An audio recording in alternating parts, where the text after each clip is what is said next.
இன்றைக்கி நான் வேர்க்கடலை போட்டு வேர்க்கடலை போட்டு காரக்குழம்பு வைக்க போகிறேன். அதுக்கு கத்திரிக்காய் நல்லா பிஞ்சான கத்திரிக்காய் எடுத்து வச்சுருக்கேன். நைட்டே ஊற வச்ச வேர்க்கடலை எடுத்து வச்சுருக்கேன். 2 தக்காளி, வெங்காயம் 3, கொஞ்சமாக புளி இதெல்லாம் சேர்த்து தூள் போட்டு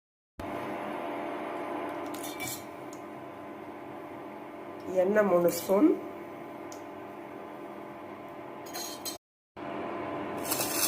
கடுகு,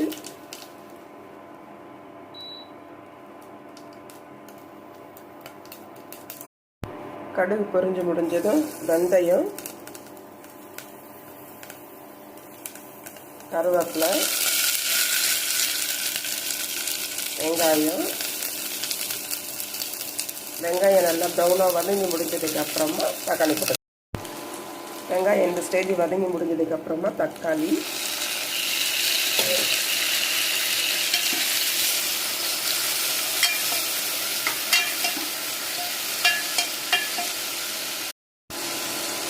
தக்காளி பாதி வதங்கி முடிஞ்சதும் கத்திரிக்காய் அதில் போட்டணும்.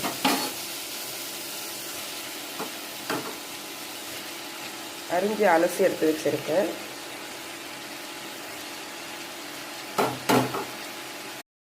இப்போ வெங்காயம், தக்காளி, கத்திரிக்காய் எல்லாமே வதங்கி போச்சு. இந்த ஸ்டேஜில் நம்ம புளியை கரைச்சி விட்டுக்கலாம்.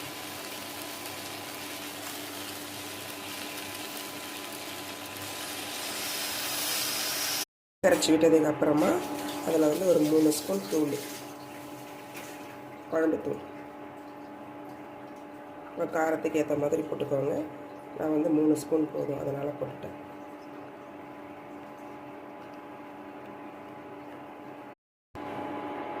திட்டமான அளவு உப்பு போட்டு மூடி கொதிக்க விடுங்க.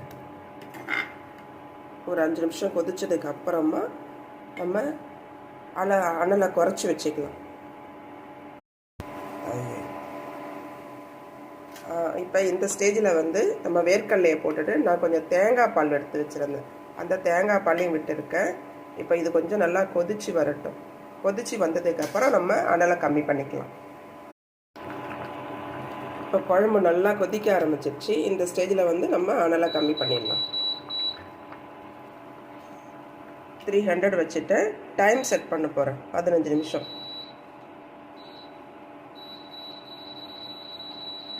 இப்போ கொதிச்சு முடிஞ்சு வச்சு இந்த ஸ்டேஜில் வந்து நம்ம மல்லித்தழையை போட்டுட்டு கிண்டி எடுத்துட வேண்டியது தான். இப்படி செஞ்சு பாருங்கள். இந்த வேர்க்கடலை கத்திரிக்காய் போட்ட காரக்குழம்பு ரொம்ப நல்லாயிருக்கும். திக்காக வேணுங்கிறவங்க திக்காக வச்சுக்கோங்க. இது வந்து நான் இன்றைக்கி இட்லிக்கும்